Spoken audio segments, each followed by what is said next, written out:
Mateus, capítulo 9, pode ser a partir do verso 1, e nós vamos até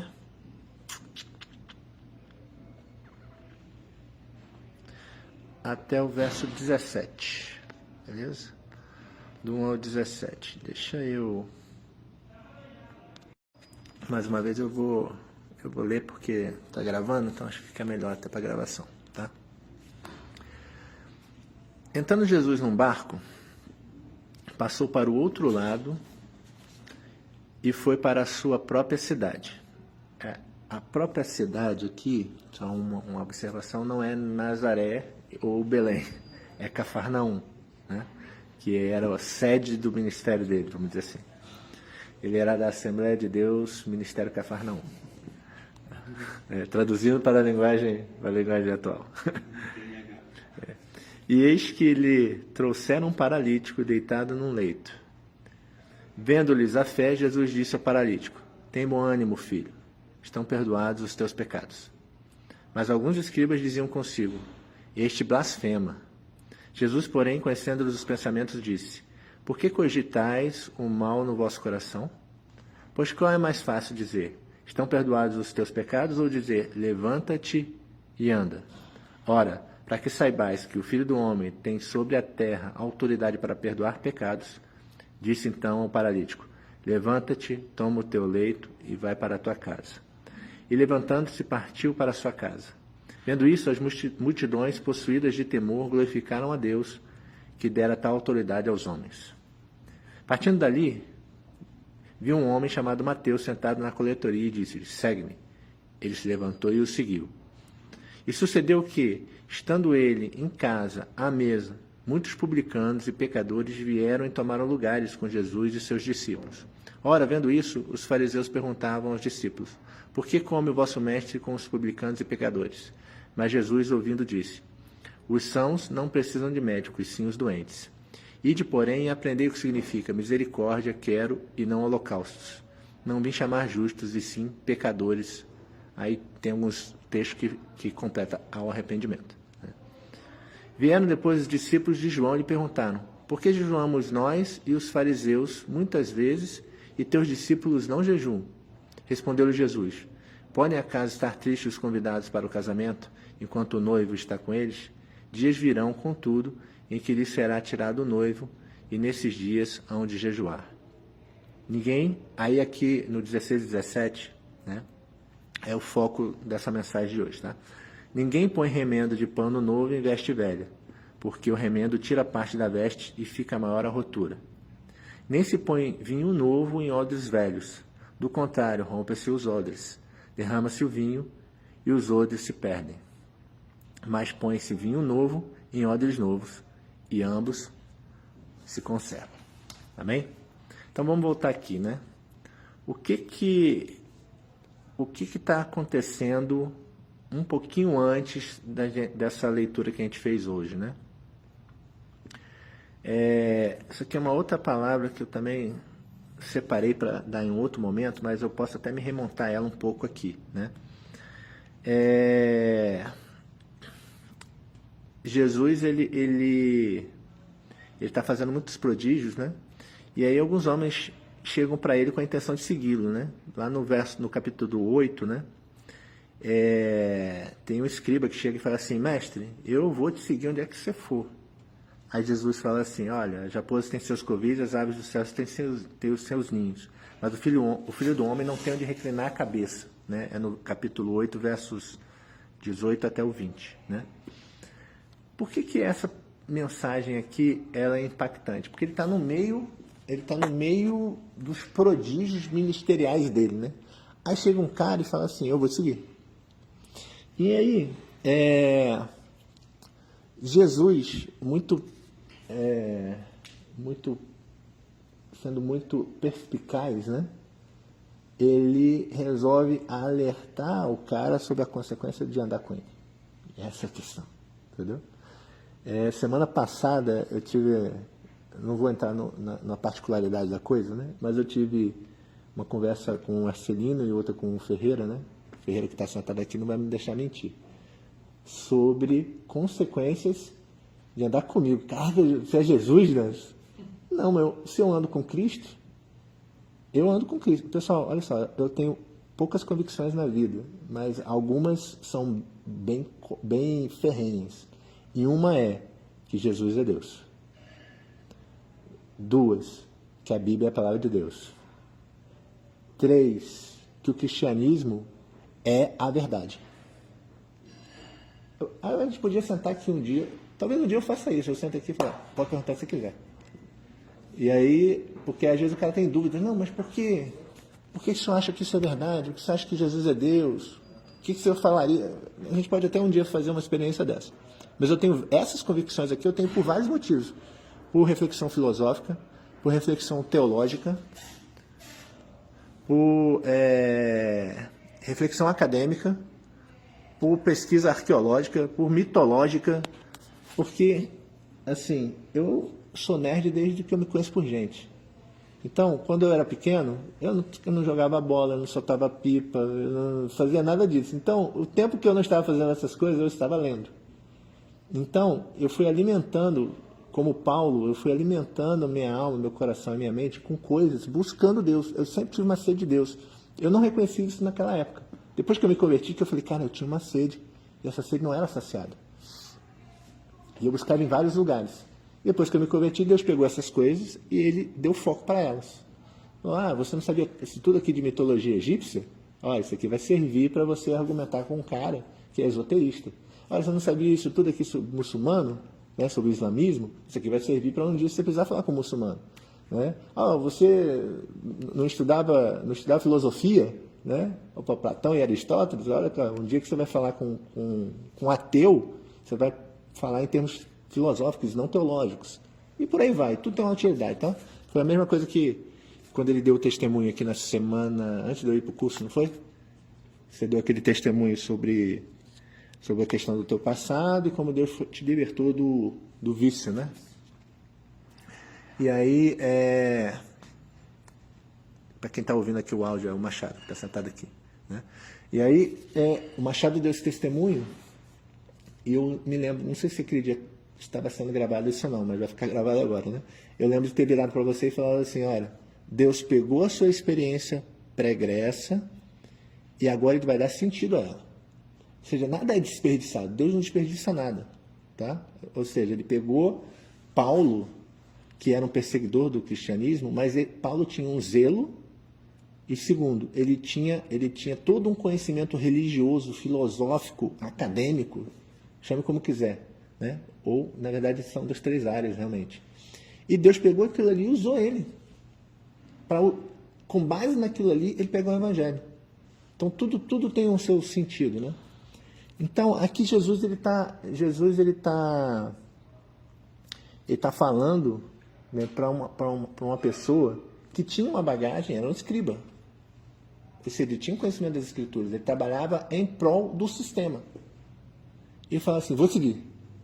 Por quê? Porque o cara viu os prodígios que Jesus estava fazendo e aquilo que estava se movendo no mistério de Cristo. Então, Cristo foi falar para ele da consequência. Falar, não, antes de você ir na empolgação, que você está vendo aqui, gente sendo curada e tal, deixa eu te falar o outro lado que você não está vendo. Então, nessa semana passada foi a mesma coisa, né? Eu não sou Jesus, mas eu ando com ele. E quando eu chamo o Gomes e falo assim, Gomes, vem andar comigo. Né? Esse alerta eu não dei para ele, vou dar agora na hora do almoço, na conversa na hora do almoço, sei lá. Que é tipo, olha, tem consequências. Para todos vocês tem consequências. Né? Mas eu já ando com Cristo, então você já conhece as consequências. Beleza. Mas se você não anda, ou se você está querendo se aproximar mais de Jesus, saiba, ele não tem onde inclinar a cabeça aqui no texto. Ele fala assim, cara, olha, a caminhada comigo, às vezes, ela é de desamparo. Ela não é uma caminhada num jardim florido, né? Cantando We Are the World, né? Ou Kumbaya, ou qualquer outra canção aí que embala, não, todo mundo feliz, pulando. Não, é de desamparo às vezes. Por quê? Porque o mundo não quer Jesus. E Jesus ele vem anunciar uma mensagem que é disruptiva. É aquela mensagem de espada, ou seja, de divisão, de quebra, de ruptura. Irmãos, toda ruptura, ela é fácil ou não? Não, ela é o quê? Traumática. Quando ele chega para Nicodemos, vamos lá, né?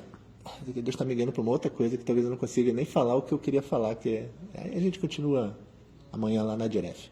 Mas vamos lá. Quando Jesus chega para Nicodemos, lá em João capítulo 4, 4 é a Samaritana. Ele chega em João 3 com Nicodemos, ele vai falar o seguinte: ô Nicodemos, se você quer caminhar em espírito, você tem que nascer do espírito. Então é necessário para você nascer de novo. Né? Aí Nicodemos, não, mas como é que pode o homem nascer de novo? Vai botar o ventre.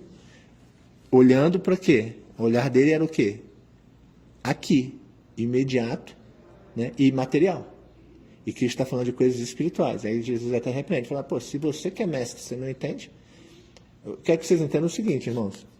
Mas eu não tenho nada novo a falar com fulano de tal que está com 30 anos de igreja. Eu estou falando de um cara que era mestre na palavra. E Jesus está falando com ele uma coisa básica, ele não entendia. Às vezes a gente pensa que o discernimento para as coisas espirituais, ele é intelectivo. Não, ele é espiritual. Intelectivo, de inteligência, né? Não é pelo nível de inteligência. É uma revelação de natureza espiritual. O cara pode ser PhD em Harvard. Ele pode ser pós-doutorado em Stanford. Ele pode não entender coisas básicas se o Espírito não revelar isso aí. Ah, mas o cara é padre. Bom, a formação do padre, sabe como é a formação do padre? Ele tem formação em teologia e filosofia. Dedicado em tempo integral nessa formação. Feito no seminário. Durante anos. Bota aí 8 anos para cima. E eu olho para alguns e falo, cara, esse cara não entendeu. Então, assim, Jesus está falando para ele assim, olha só, você sabe das consequências de me seguir? E foi o que eu falei com ele e com a Celina, porque eles estavam passando com alguma dificuldade em casa que justamente piorou depois que começaram a andar comigo. Pô, então, eu tenho 2 soluções para você. Para de andar comigo, né? Ou se prepara para passar por isso. Né? Então, tá chegando mais em mim, Arthur? Vai melhorar, né? Não vai melhorar, Arthur. Não vai melhorar. Porque Arthur já foi lá em casa ontem, né? Anteontem. Pô, vai piorar, cara. Tô te assustando? Não, eu tenho que te avisar isso. Esse aqui eu chamei. Anda comigo. Né? Igual Jesus veio para Mateus, segue-me. Aí Mateus vai. Aí Mateus, acontece o quê? Foi martirizado. Todos os discípulos foram. Entendeu? Então, Gomes, vem andar comigo. O Gomes tem que ter preparado para entender o quê? Caramba, se eu quiser andar com Cristo, e Dantas é imitador dele, Dantas anda com ele, eu quero me aproximar mais, consequências virão. Então Jesus está falando assim, olha, quero dizer para você o seguinte, você tem que estar preparado para a ruptura. Agora vamos olhar para Nicodemos. Nicodemos, nasça de novo. Aí a gente analisa essa passagem, né, e pensa em tudo, né? A gente pensa, não, o cara tem que nascer do Espírito. Né? Caramba, agora a gente entende, isso é bem explicado nas igrejas. Mas sabe que uma coisa que eu nunca ouvi nas igrejas, de novo, né? Eu vou falar coisas que eu nunca ouvi, né? Mas que está dentro dessa explicação, e não é à toa que Jesus usa essa metáfora. É o foco não no nascer de novo em si, mas o foco dessa explicação de Jesus é tentar mostrar uma dinâmica. Qual é a dinâmica? A dinâmica é a do nascimento. E qual é a dinâmica do nascimento? Vamos falar de nascimento? Como é que está a criança? Ela está lá no ventre, certo? O ventre é bom ou ruim? Hã? O ventre é bom. Por que o ventre é bom? É seguro, tem alimentação. É seguro, está no escurinho, tem conforto, é aquecido, é protegido. Tem esforço? Não tem esforço, pessoal. Não tem esforço. Porque você é alimentado pelo cordão umbilical. É por simbiose. E aí você chega uma hora que você tem que nascer. Por que você tem que nascer? Por que a criança nasce? Teve tempo, né? Hã? Teve o tempo da gestação. Mas por quê?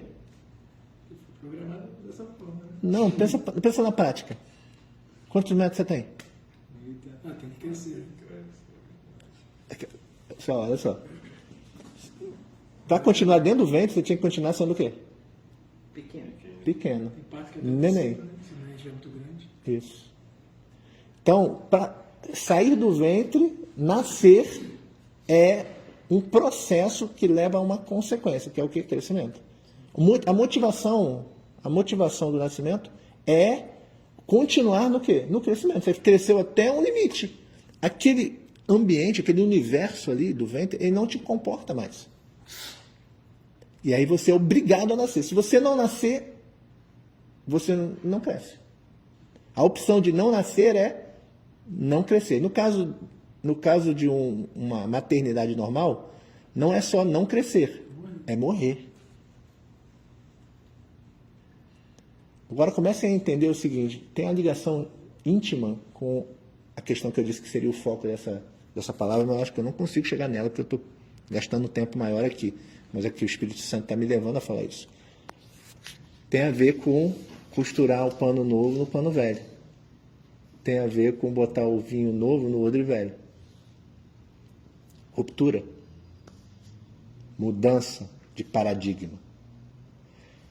Jesus chega para Nicodemos e fala assim, tem que nascer. E nascer tem todas essas implicações. Você quer crescer no relacionamento com Deus? Você quer avançar na intimidade com Deus? Isso demanda de você o quê? Nascer de novo, do Espírito. Então sai do conforto, sai da paralisia que você está para que haja crescimento, senão não vai haver. Quando a criança nasce, é bom ou ruim? Bom por quê? Para a família, festa, é isso. Não, tem várias coisas boas. Vai. Mas é... Passou aquele tempo, a mãe tem um alívio, né? Isso. Beleza, mas é ruim? Para a criança é, velho. Para ela, perspectiva daqui. Por quê? Porque ela sai de um lugar de conforto e vai para choque térmico, primeira Ela coisa. fica cansada. Luz, que ela não tinha acesso à luz naquela intensidade. Tem luz na barriga da mãe, tá? Atravessa a pele. Mas não é a mesma, é aquela luz forte. Ainda mais hoje, no parto moderno, que é numa sala de hospital, cheio de luz, entendeu? Frio, som, que o som aqui era abafado, aí começa a ouvir o som ambiente, entendeu? Então é um choque. E a partir daquele momento, né, ela já não recebe mais o alimento direto, né, no organismo dela. Ela vai ter que ter outra maneira de receber o alimento. Por isso que a criança chora, porque é um impacto para ela. Então, por que será que Jesus usa essa analogia para falar de nascer do Espírito? Porque a gente pensa que nascer do Espírito é um negócio tranquilo. É bom? É bom. Mas é ruim ao mesmo tempo. Por quê? Porque exige o quê? Sofrimento, ruptura, quebra, choque. Nova realidade. Isso. É você sair da mesmice. É você sair... parar de procrastinar o teu crescimento com Deus, irmãos. Parem de procrastinar o seu crescimento com Deus. Se você quer continuar tendo uma vida confortável, aquecido, alimentado, sendo servido, né, dentro do útero, é impossível você nascer do Espírito. Por quê? Porque o nascimento do Espírito implica em crescimento. Você está nascendo porque você tem que crescer. Está entendendo? Se você não nasce do Espírito, você continua lá na tua vidinha religiosa, fazendo as suas coisas, vivendo para si mesmo. Mas eu gosto disso. Mas eu faço assim. Mas eu tenho um sonho. Mas eu tenho esse projeto. Irmãos, depois que você nasce, você não tem mais nada. Quem vai dizer aonde você vai morar? Olha só, alguém aqui que teve filho, Ferreira, Manuel nasceu, você perguntou para ele onde ele ia morar, você perguntou para ele o que ele ia comer, você perguntou para ele o que ele gostaria de vestir, para onde você ia, Na hora de pedir sua transferência aqui para Brasília, você consultou ele.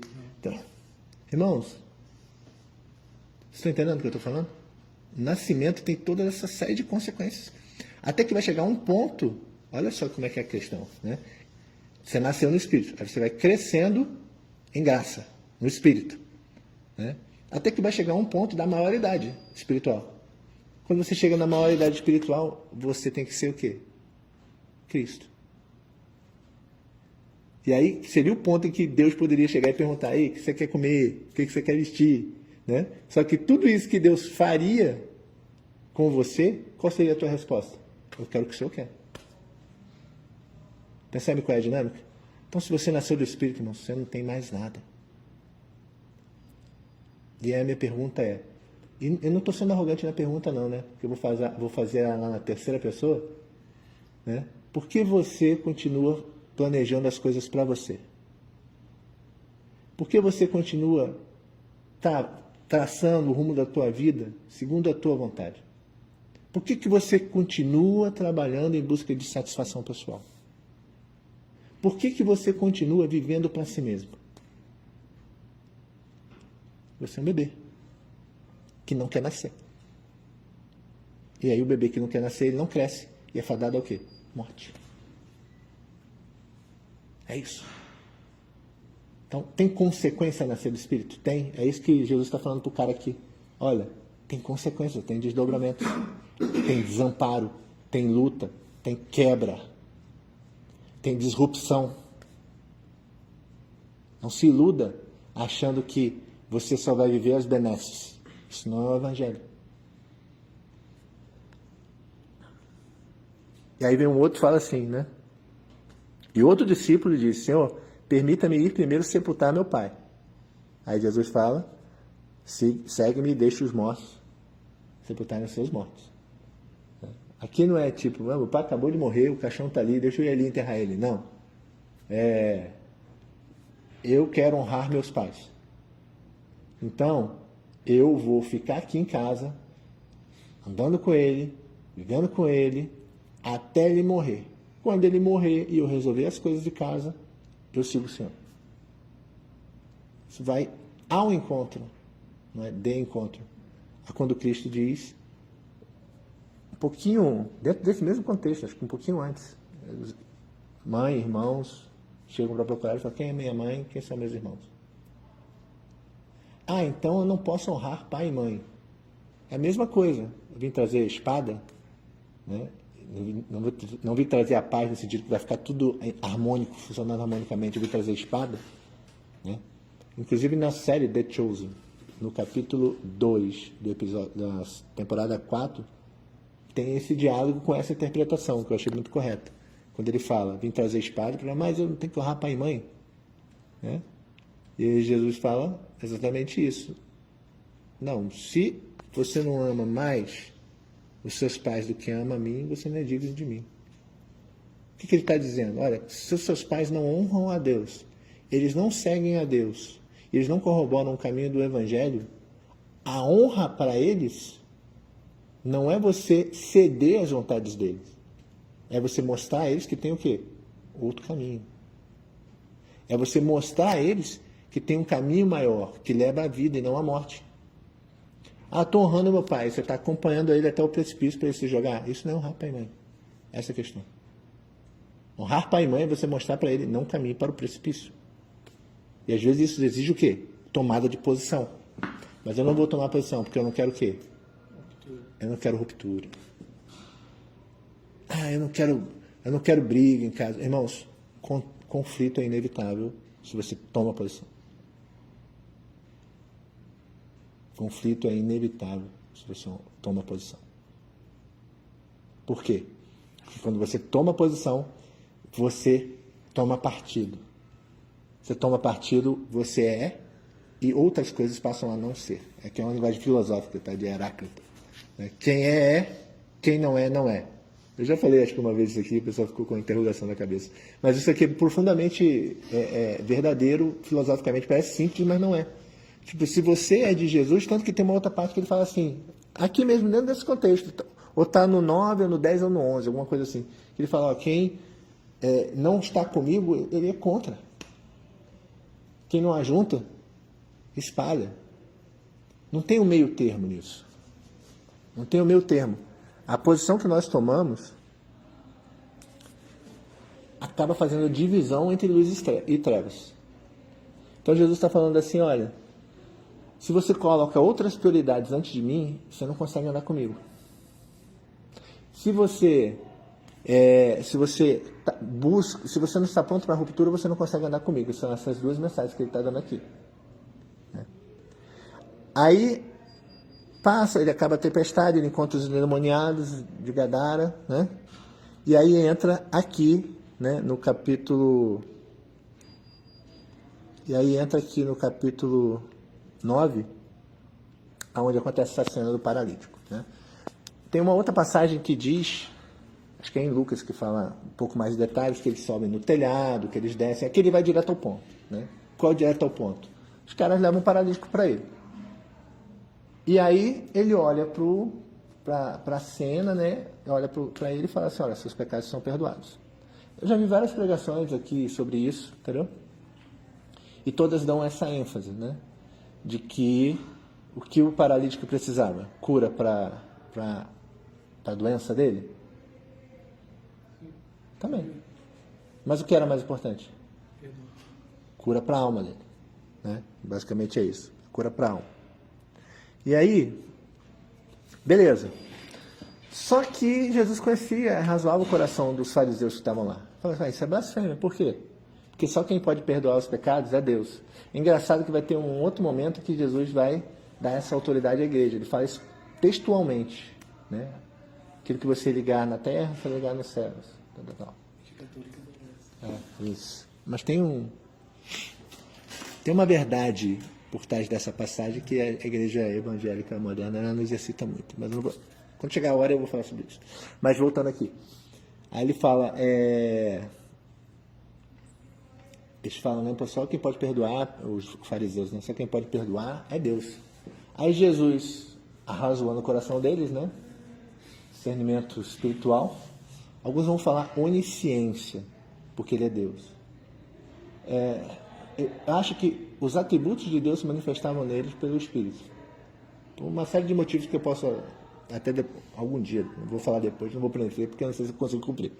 Mas a gente entrar nas explicações da manifestação plena dos dons espirituais na vida de Cristo. Né?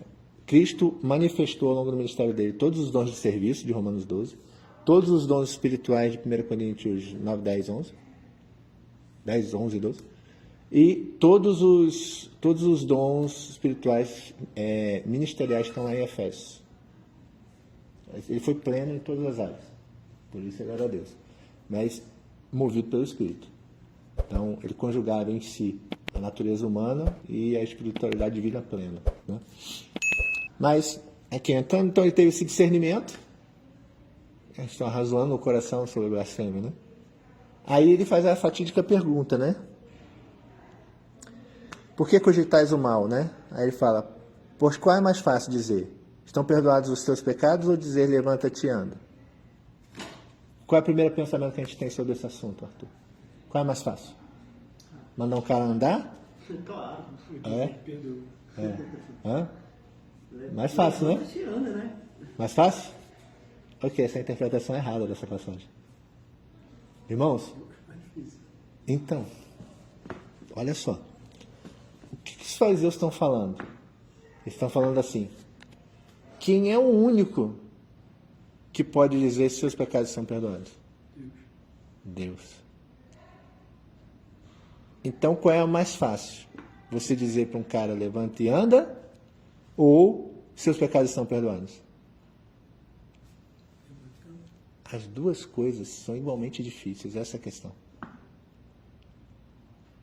As duas coisas são impossíveis para quem? Para um ser humano.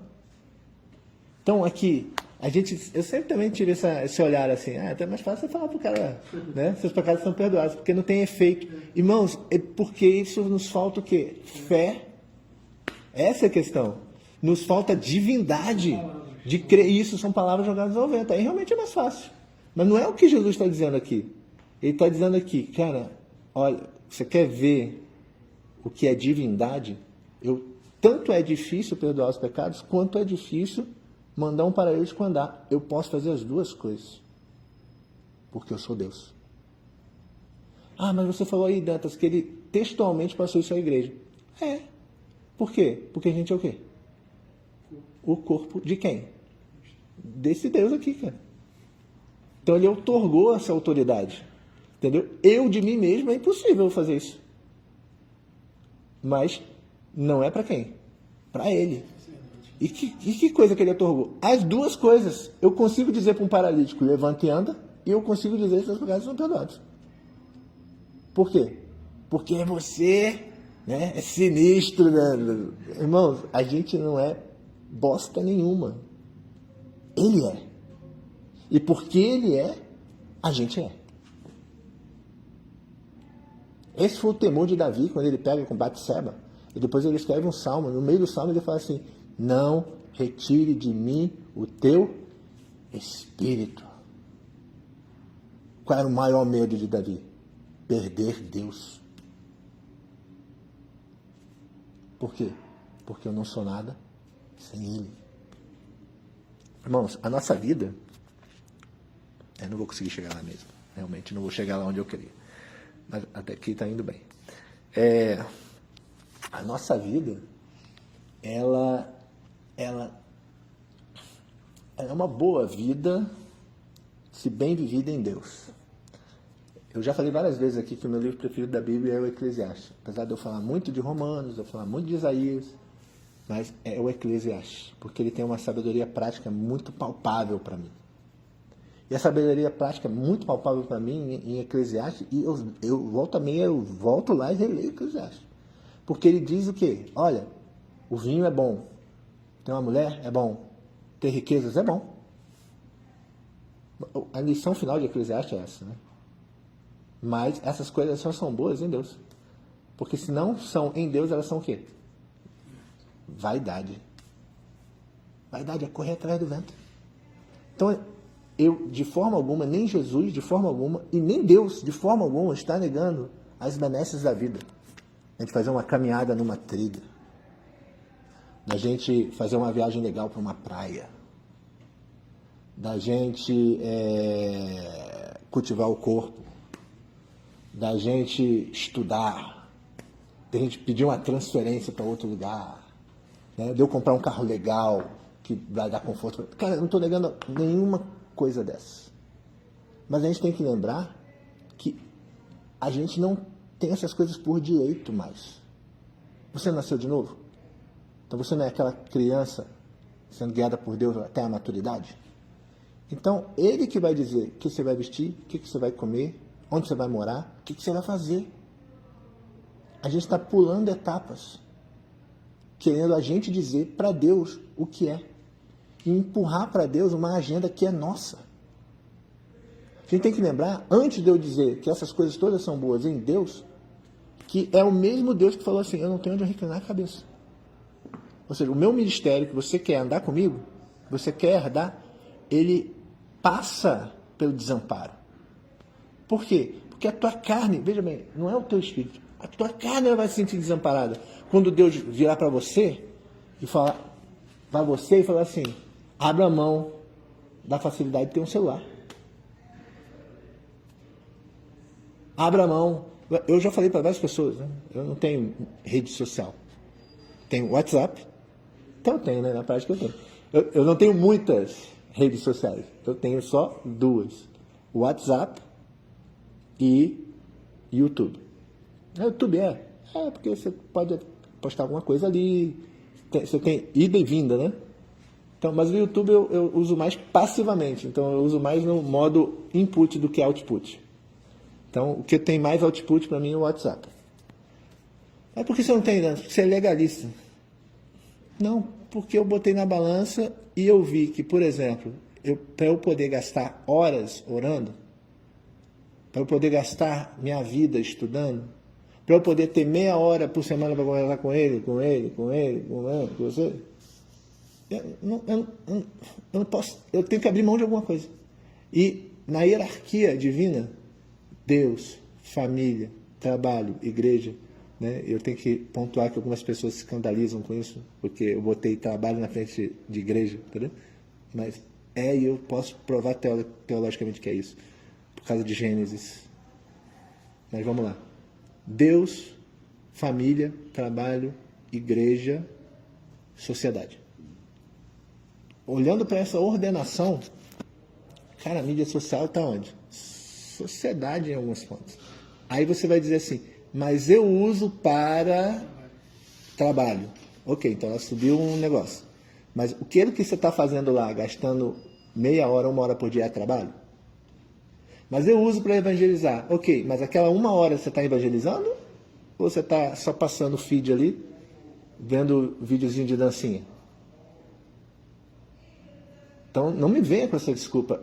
Mas eu uso para. Mas você está gastando seu tempo nela para o quê? Não tenho tempo de orar. Tem tempo de orar. Não tenho tempo de orar. Tem tempo. Tem tempo, irmãos. Tem tempo. Mas eu realmente não tenho tempo. Olha aqui, ó. Tá, beleza. Acorda mais cedo. Vai dormir mais tarde. Vai jejuar. Aproveita e vai ler a Bíblia naquele horário. Né? Você não vai comer, você não vai no rancho, né? Você ganhou aí, ó. Você ganhou meia hora. Você ia no rancho. E ainda jejuou. Dantas, você... Não, pessoal, eu estou sendo realista. Sabe por que alguns de nós não fazemos isso? Porque não é importante. É isso.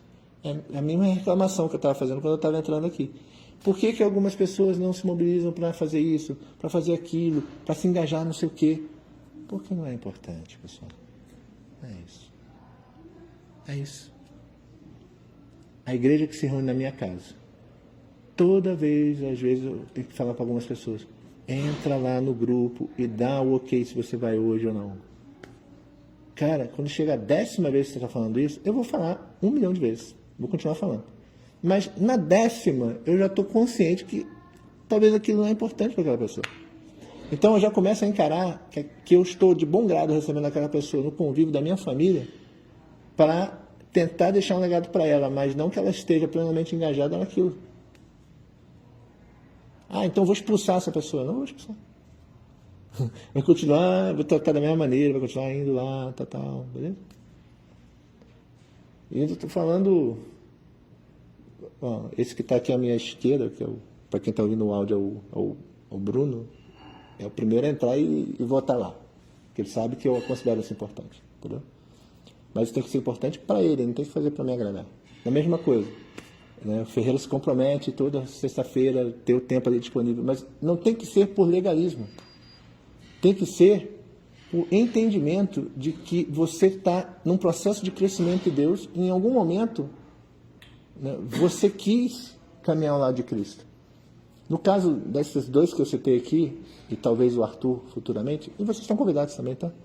Vocês estão fazendo isso através de um relacionamento comigo e com outros que comigo andam. É só comigo? Não. É o relacionamento com o Rodrigo, é o relacionamento com o Nilson, é o relacionamento com o Brian, é o relacionamento com o Arcelino, é o relacionamento com o Wendel, com todo mundo que, de alguma maneira, se relaciona comigo. Uns se relacionam mais profundamente, outros se relacionam menos profundamente. Uns são mais problemáticos, outros são menos problemáticos. E qual é a novidade? O problemático faz parte dessa equação. Por quê? Talvez você, eu, nós sejamos o problemático. Eu estou falando do problemático aqui, mas a gente é um problema de outra pessoa. Por quê? Porque a nossa personalidade, o nosso jeito não se encaixa. Mas isso gera na outra pessoa o quê? Resiliência, longanimidade, temperança.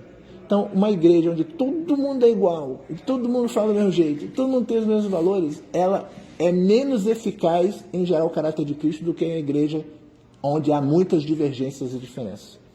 Só que se essas divergências forem pela carne, por problemas ligados à carnalidade, aí a gente está falando de pecado, aí é uma outra coisa. Eu não estou falando de pecado. Estou falando de divergências, visões de mundo, níveis de maturidade, mas, espero eu, todos cristãos. Beleza? Então, pessoal, passei 5 minutinhos porque eu fiquei esperando 5 minutinhos para chegar a minha justificativa. Né? Amém? Então, amanhã, provavelmente amanhã, né? Eu vou me planejar para a gente continuar e eu chegar onde eu queria, que é pano novo no pano velho, no vestido velho e vinho novo no odre velho. Amém? Dentro desse contexto aqui. Tá bom? Vamos orar? Alguém quer falar alguma coisa?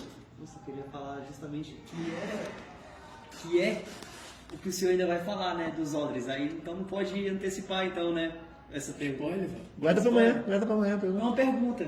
Queria que você fizesse tipo um paralelo com a questão do crescimento, né? O senhor falou sobre o bebê, porque eu estudei semana passada sobre vinho novo e odre velho, que vai dar certo por conta da fermentação, que aí ele vai...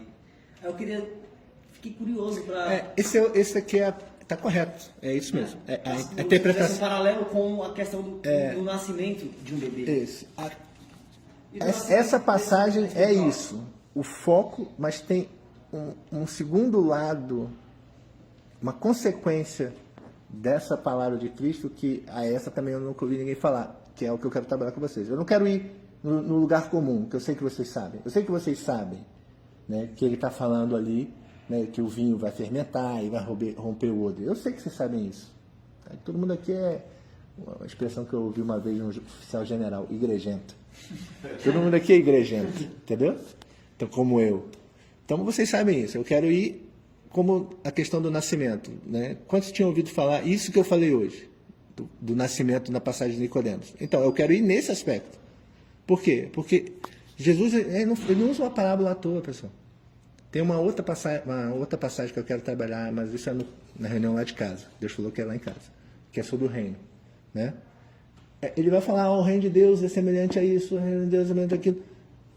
Jesus não é tipo assim, olha, isso aqui é uma cadeira marrom com furinhos. Aí ele vai para outra, olha, isso aqui é uma cadeira com furinhos e marrom. Olha, isso aqui é uma cadeira, e bota ela de costas, mas é a mesma cadeira, entendeu? Não, Jesus não está falando, ele está falando sobre o mesmo objeto, que é o reino, mas sobre pontos de vista e aspectos diferentes.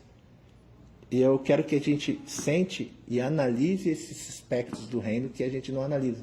A gente, o reino de Deus, beleza. O reino de Deus é como um homem, um dispenseiro da própria casa, que tira de dentro dela coisas boas ou velhas. Coisas novas ou velhas.